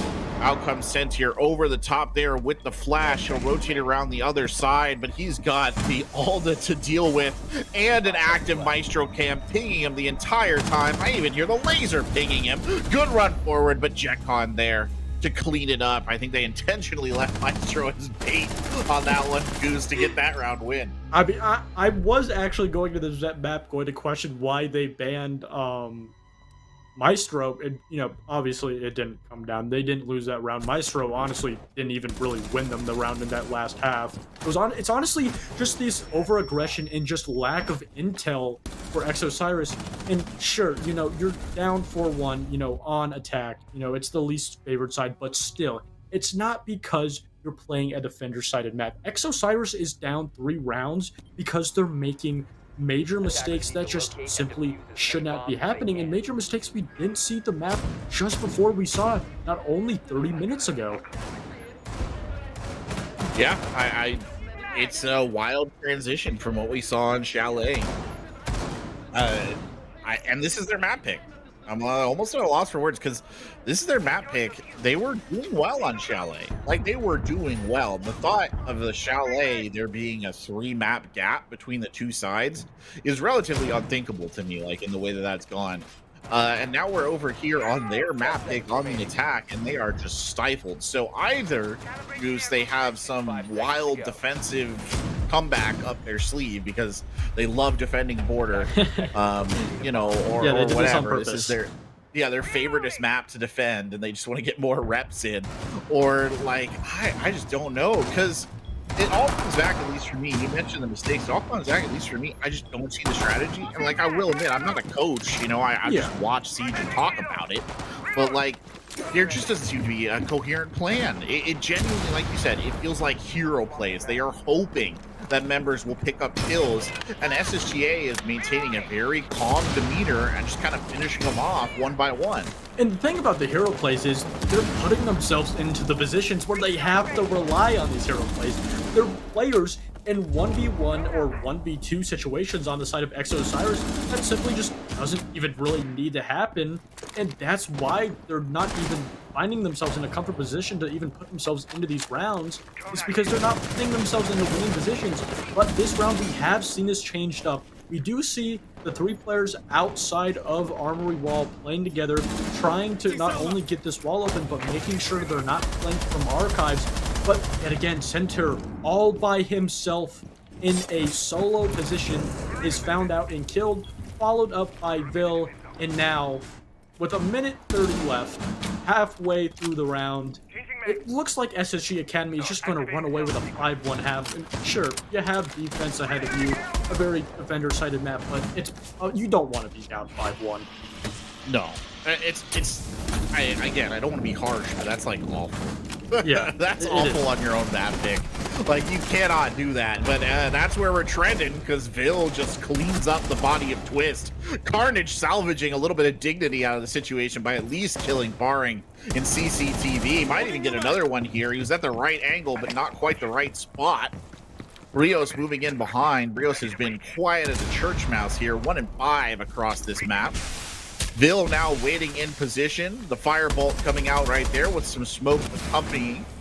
Rios can't really do much more than just kind of spam down range. Carnage has the case, and he'll get lit up from below by AMT. The floor hole's coming in big. Rios walking face first into multiple gun angles, and Focal will put him down like a rabid dog. This is just rough. I mean, it is just rough. And, you know, going into this, seeing that, you know, honestly, it doesn't look like they have an idea what they want to do. I don't think it's because they're missing Sneeze. Sure, you're missing a player, but Sneeze is not that player to hold your team together. He's not a player like Poison. He's not a Mr. B. That's not an excuse. That is not why they're losing. It's just their overall play style and the lack of it. They're not really throwing too much at the wall currently. They're not bringing too much to the table. You know, they have a full course meal and they bring like a spork. That's it. And eventually that spork is going to bend and it's going to break. SSG Academy has completely just snapped their overall plan in half, and because of that, they find themselves at a 5-1 advantage. We've seen 5-1 comebacks leading on to a second half on defense plenty of times, but the thing is, we're just not seeing the Osiris we've seen this whole entire tournament whatsoever. They're just falling flat. Everything they're throwing at the board, you know, while it is very little, it just isn't working whatsoever. In the one round they did win, it was kind of a throwaway round that SSG Academy, it was just a really big blind spot that Osiris happened to take advantage at the right exact time. Well, let's just hope for their sake they have some sort of amazing defensive play. I do like that barbed wire placement. I'll give them that. Let's just hope. That makes sense. Good idea. We'll see if they have some amazing plays in store here for us on the defense, because they need them, essentially, if they want to keep this in the realm of possibility. And hey, look at that. They open up with a kill. AMK drops immediately to BJL. Playing the alibi, by the way, which is an operator we don't see an awful lot of. But again, I like that defensive setup. It makes a lot of sense. Good use of those Prismas to, you know, kind of catch them in the open like that and time your swings. Vil here just creeping underneath, and that's an unpleasant position to be in if everything being what it is. But if They're waiting for a swing, and I just don't think it's going to happen. They're trying to set up a crossfire, essentially, but they've got good intel. And BJL gets baited and killed. Never mind. The thing about that position is, if you look at it, he was by himself, and not only was he just by himself, he had no utility. He had his Prisma gadgets, but that's about it. And eventually, you know, easy enough, you know, he just was swung and then eventually traded. And we're just seeing the exact same thing from Osiris, but translated onto the defense. Just they're putting themselves into these solo positions and forcing themselves to make these hero plays. And, you know, sure, you do get the first pick, and initially, Sentier gets a second one, almost trying to go for a third. It's barring down almost to 0 health. It's basically one shot now, but we're continuing to see these solo hero plays come out from Osiris. Sentier hitting a great shot, but the thing is, you know, it's a 50-50 thing that happens, and right now Centaur is just not missing with the SMG-12. Eventually, Focal does shut him down, but we're just seeing the exact same thing on attack, but, you know, with defense. It just happened to work out for them this round, honestly. Attackers recovered the diffuser. Well, Focal here trying to salvage the situation for SSGA, a novel position to be in after 5 rounds of dominance. He'll just creep forward along the top line here. He's got no pings left in the line. He gets shot from a direction I don't think he quite realized where it was coming from. It was the hallway. That's fine. Swing coverage. I mean, there's nothing that the ExoSirus squad needs to do except wait, and Twist will pick up that kill. Easy as you please. If ExoSirus get a second round here, it's possible. It is very possible. If they can bring this to at least 5-3, sure, you still need 2 rounds, but that doesn't even get you overtime guaranteed. Nonetheless, a win. That just gets you it tied up. But if ExoSirus can get back-to-back round wins, I think they could start themselves somewhat of a comeback here, but they need to change up this position because both Centaur, both BGL were in solo positions that just happened to not be droned out, that happened not to be flooded. Well, BGL was eventually cleared out. It's a relatively easy problem for SSG Academy to fix, and right now it kind of just looks like ExoSirus is just banking on the fact that SSG Academy does not make that adaptation. Right, yeah. I mean, it's maybe not unexpected that SSGA is going to struggle for a round or 2 here, just based on the side swap and kind of having to reinvent the wheel is not the right way to put it, but, you know, having to change gears, right? Especially if you've just kind of been cruising on defense, which I think they pretty much were at the tail end. 10 seconds left. You're going to have to play for realsies, right? Like, ExoSirus, yeah, you might have them down 5-1, and they might be looking a little beat. But they're still ExoSirus. They're still a very good team, right? Like this is a squad that did very well in element 2. They are no joke, and they demand your respect, no matter how down they are. And I think maybe SSGA just getting reminded of that on that last round. And, you know, yeah, ExoSirus in a very good position, and hopefully they can catch SSG Academy in that transition period going into the second half. But the thing from SSG Academy is that transition, whether it be, you know, round to round, making mistakes, or just switching halves, they have not had a problem so far. Aside from, you know, last round, they've had a great job at adapting. BGL, yet again in a solo position, going to be cleared out relatively early. But the good thing for him is he's going to be able to rotate back over to Workshop and Server and just retake the position just on the opposite side of the map. Yeah, Focal here doing a little bit of droning with the Twitch drone, just scouting it out, looking for any util to destroy. And he'll probably find some. Centaur here with these Yokais, repositioning them again. It's a slow start here for ExoSirus, but I think that works in their favor. Caution is their watchword.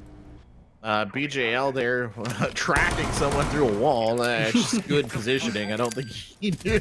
It's just awkward alignment. Bill, though, finding the first kill onto Carnage. Brios returning the favor, though, will, I think, not quite finish the Ash off. Has to run away from the Ratero, so he knows that there's bodies present in the area. Aimkey swings the wrong direction, and Brios has not yet had an opportunity to reload his secondary or his primary as they go to revive the Ash. Instead, he'll swing through the doorway and put some shots down. Finally, he'll get the reload on the SFG, and he'll finish what he started. But the trade too fast there from Aimkey, and it's a 4-2 here on the defense. Make it 4-1, make it a win. SSG Academy steamrolling Osiris here on Osiris's map pick, ExoSirus's map pick. The thing for SSG Academy is, you know, sure, they're steamrolling so far, but it's against ExoSirus, a really great team, not only, you know, in the first map, just overall in this tournament and, you know, other T4 and T3 matches and tournaments. They've looked so good. So the fact that they find themselves 6-1 or 6-2 rather is just a testament to how good of a team they are. And it's not, I wouldn't even say it's only just ExoSirus doing bad. You know, at the end of the day, SSG Academy has to play good. They have to put up a very good strategy, a very good overall plan against ExoSirus, put them up 4 rounds, and as I said before, you know, if ExoSirus could have gone 2 rounds back to back, they could have had a chance. But now SSG Academy is just 1 round away from just winning not only this map, but this series, taking it 2-0, and they continue to look like the most favorited team to win this whole entire tournament. Yeah, I mean, Coastal is really good. Yeah. Yeah. I kind of feel like we're trending towards a Coastal SSGA final, if I'm being honest with you. But we'll see, I guess, after this is over. So just as a clarification here, not because I think it's done. I don't want Osiris fans coming at me. Not because I think it's done, but just a reminder, there's another game on this channel that's going to happen at 8:30 Eastern. And then it'll be simultaneously SBL versus Coastal happening on the TPL channel. So 2 games going at 8:30 Eastern as AimKey steps in a Frostmat, and that is not the way you wanted to start that. That's okay. He'll self-revive and run away. Twist actually Twist picking up an early kill. finding the first kill on the barring. But the thing is, you know, we continue to say this. When JetCon did get that refrag, it just goes to show that SSG Academy is putting their players in positions to back up their teammates, to get these refrags. And the only time Osiris are able to get refrags or able to get answer backs is because they're going out of their way to find it. They're not already in a position to find it. And Bill, finding Twists, just running his way into archives. And now SSG Academy up 1 man and only 3 players away from sending themselves into quarters, but BJL says not so fast. I'm going to even it up to 3-3. And the good thing for Osiris is, you know, sure, SSG Academy has a minute and a half, but you have 2 players that are so low, and especially your player that most likely will be trying to get bomb down. Yeah, I mean, that's the end objective, right? Neither, like we've talked about, neither of these teams have been overly eager to plant the bomb, but that is a natural conclusion to a match. Vil picking up another kill right there. Yeah, I don't think you want to step through that window. Brios is right there. Brios missing an opportunity for an easy kill. Brios missing a second opportunity for a kill, but at least he's got BJL rotating back towards him so they can sort of work together here. JetCon will get back into the mix. So a 3v2 here, though a stiff breeze would be all it would take to get the ace out of this fight. Brios rotating around as JetCon's now on the top floor, trying to reposition yet again for a better angle here, as really SSGH just tries to pick their angle of attack. This is putting a lot of pressure on the remaining 2 Osiris players, one of them rotating on the top floor, just kind of looking around, the other trying to slink back in that direction as well. Brios here unexpectedly from above. Brios picks up 2. Well done. Great unexpected angle of attack right there. That's going to put everybody on the back foot. And by everybody, I mean Focal, who's left alive down there on the bomb site, kind of basically frozen out of this. He can't get back to the diffuser without exposing himself to the guns of his opponents. Never mind, he has it. I misread that. He's going to go ahead and play it. That's the wise thing to do. BJL not following up. Doesn't drop. They've got 2 of them. They can go in. They're going to try and force Focal to trade it out, but I don't think Focal quite knows where they came in. Focal gets 1. Focal nearly gets 2. Are you kidding me right now? There's small shotgun coming out right there, and that'll put Focal down at range. That super shotty is a beast. And Brios with a huge round win right there to keep Osiris alive.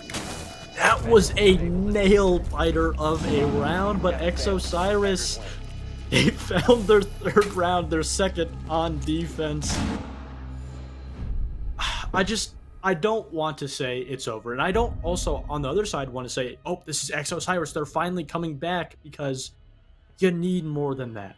You need not only 3 rounds not to win the match, but to just send yourselves into overtime. And honestly, it's going to be up to SSG Academy, just, I would say, just giving blunders. Like, for example, this play by Brios, that was just because they had no idea, not only that he was up there, but they let him retake. They didn't have any utility, they didn't have any drones or intel to deny him that retake, to deny him that flank, and that's what not only got him in that position, but basically won him the round and won Osiris their 3rd round. Osiris finally look like they're starting to actually, you know, play up together, play those picks, play those trades, but the thing is, it seems like it's too late. You know, we've seen stranger things. We have. Yeah. Also gaming is for example. Like, Yep. It happens. It happens. Does that mean I think it's going to happen here? Maybe, maybe not. I'll lean towards maybe not. I'll take a confident stance of probably not gonna happen.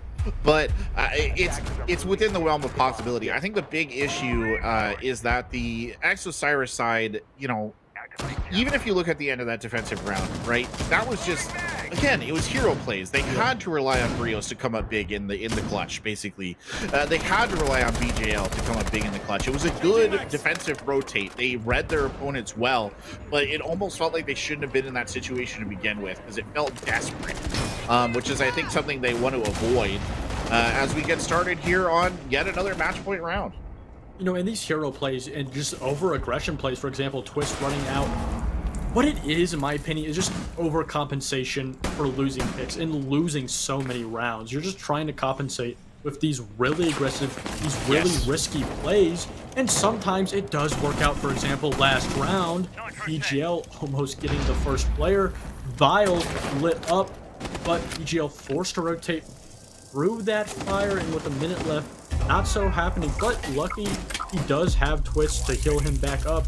And honestly, you know, in that engagement, I would say Osiris won it. You know, not only did they deny position, but they got so much damage onto Bill and got the health back on BGL. The bugs coming out there from the Quan launcher. Vil is very low on health, but the rest of the team, well, I was going to say, is in relatively good shape, and then they're not. Sentry, they're kind of in an ugly position over here by the cafeteria.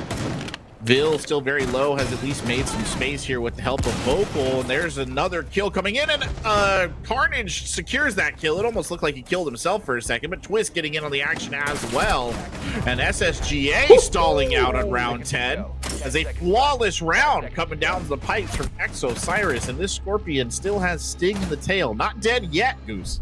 Not dead yet, and I think that's the first round where SSG Academy were in a really good position. They had a good idea of what they wanted to attack, but they were just completely pushed off from Osiris. That was the very first round where their overall plan and strategy just worked. They didn't rely on too many hero plays there. They played together as a team, and their overall defensive setup caused a lot of problems. Eventually, a flawless loss and a flawless win for Osiris. And, you know, if you want to come back, all you need to start a comeback is not a round win, but 2 back-to-back round wins, and that's what they found themselves here. And they find themselves, sure, only 2 rounds away from overtime, but that one singular round for SSG Academy, still the glaring top of the mountain they have to cross. And the cross they have to knock down. To quote one of my favorite movies, and just thought of it, mostly dead is slightly alive. So, you know, there's still a dream. Yeah. You got to get 2 more rounds. You can do this. You can put it into overtime. I mean, you're going to have to get 4 more rounds realistically if you want to walk away with it, but you can do it. The problem is, and this is, you know, in any siege match, right, when you get into a situation like this, you are on a razor's edge. And if one member of this Osiris team goes down early, if you lose Brios, for example, with the goo mines, and they're taken out of the picture entirely, if you lose Scent here early on, it's just, that's enough. You know what I mean? Yeah, that's it is. enough to end the whole run. It is. You got to be frame perfect. Every position has to basically be perfect, and not only that utility, you know, if Brios goes down, he's a major player. While he isn't showing up that much on the scoreboard, he's been a major player into actual positions and situations he's played. And SSG Academy, in the early round, putting themselves in a really good position with this Brava drone. Not only are they denying intel for Osiris, but they're actually giving it to them. And that's what we were talking about. Bill gets the very first pick onto Twist. Sure, his utility is going to be down, but his C4 will not be able to be used for this entire round. They have no answer to the Cludge either. Like, realistically, they have no answer to that, and that's a little scary when you have captain traps. Because there's nothing worse than walking into a captain trap that got hacked. Those aren't going to be probably the first priority hack there for the Brava, but they are going to be something that Bravo will want to get. Namekey, though, you just walk it in a bomb site. He doesn't have the bomb, which is a shame, because they could honestly plan at this point in time. There's nobody here. They haven't quite secured the top floor defense the way they need to, and a good kill of Barring right there. Carnage getting the headshot as well. Oh, they're coming alive here on the Osiris side, because Focal drops to a Goyo canister, and Bill says, no, we're going to put a stop to that. and tries to rally the ship here at a 2-3. And this is turning out to be a real nail-biter. What a swing by Bill to get that kill. And now a 2v2 here. Osiris. It's Sentier and BJL fighting for their lives and fighting for the continuation of the team here. BJL stepping forward, checking upstairs, looking around, but Sentier will find that all-important kill. JetCon gets it back the other way. A 1v1 now. Sentier the top score here on the Osiris side.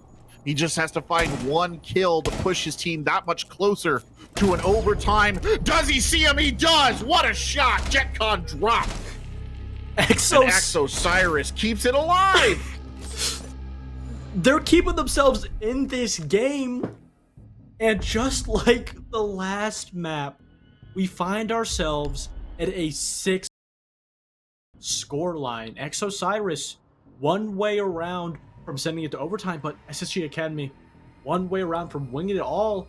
And the thing is, I wouldn't even say it's like SSG Academy are really just blundering a lot and making a lot of big mistakes.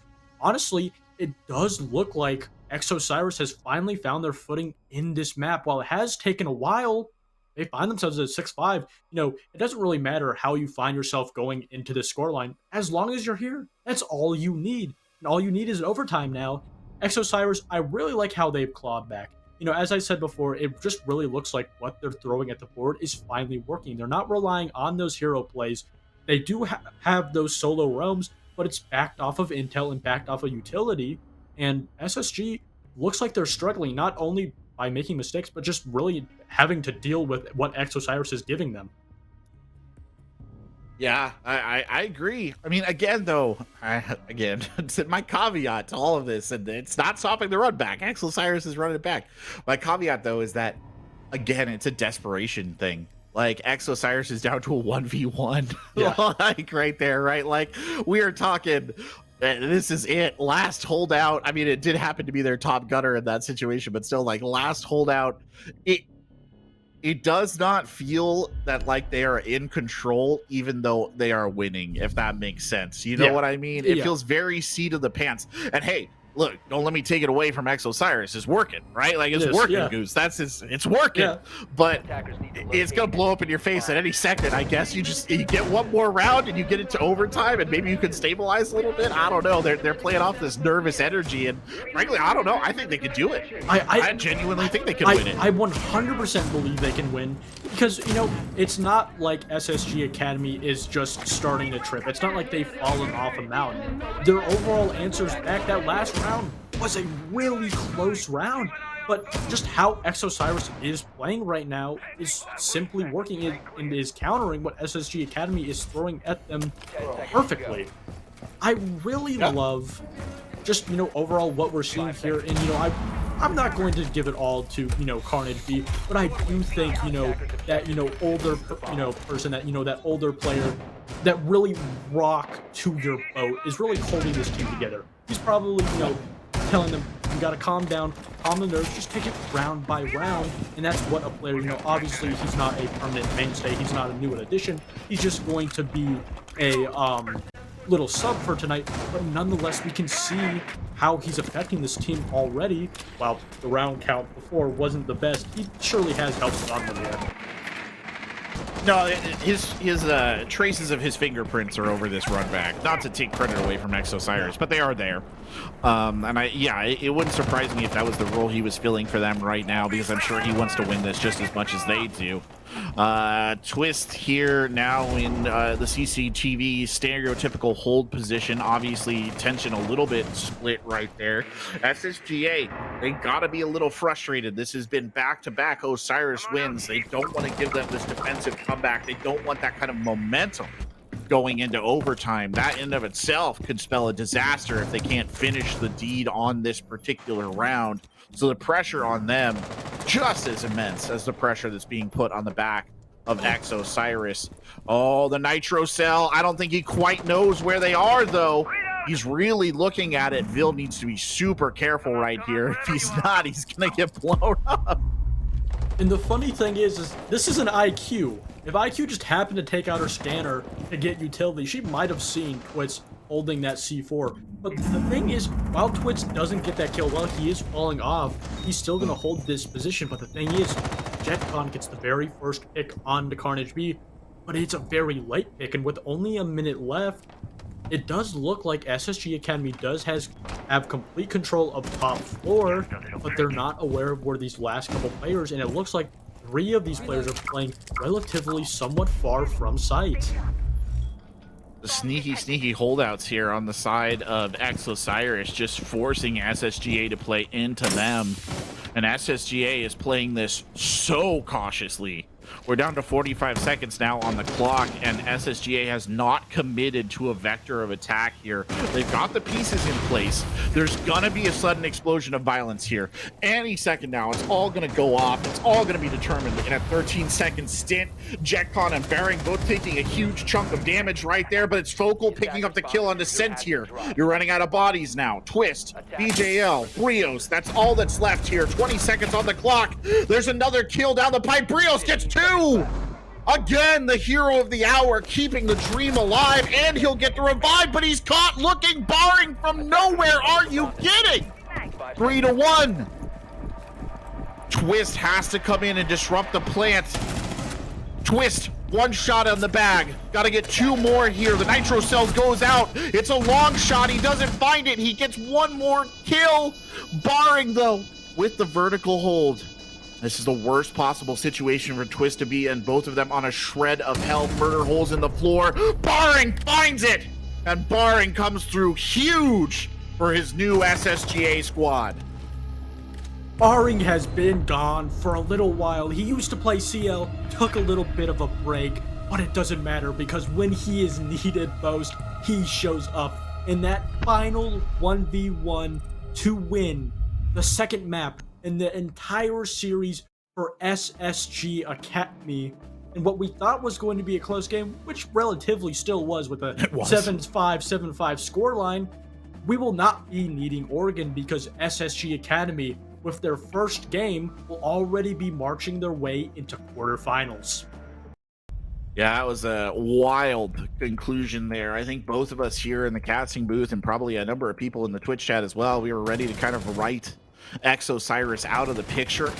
And then they just staged, I mean, a spectacular defensive side comeback right there. I mean, they nearly pulled that off. We were talking a game of inches, but as we'd kind of been saying, it was, at the end, Goose, it was hero plays. You're relying on individual performance, and it's not a guarantor of success. And, you know, as much as Twist played that really well and did the absolute best that they could in that situation, it's a lot to ask of any given player to salvage a 1v3 with a plant down. Yeah, you know, it just was too much to ask for, and as you said before, all it would need to take was 1 round for it to fall onto the face of OSIRIS, and that's exactly what happened. And while, you know, OSIRIS did put together a lot of good rounds, for the second map in a row, not only do we find ourselves with a 7-5 scoreline, but on the last round of the map, we find ourselves in yet another 1v1. It just goes to show how close of a game, while sure it didn't go to a third map, just both of these teams so evenly matched, but SSG Academy just having that extra leg over the hurdle, which resulted in a win for them. And, you know, if I'm OSIRIS, I'm disappointed. You know, at the end of the day, 7-5, 7-5, you could have won. But still, a very good scoreline. And especially with Carnage B coming in, you know, it wasn't the reason they lost, but again, you don't want a sub coming in. No.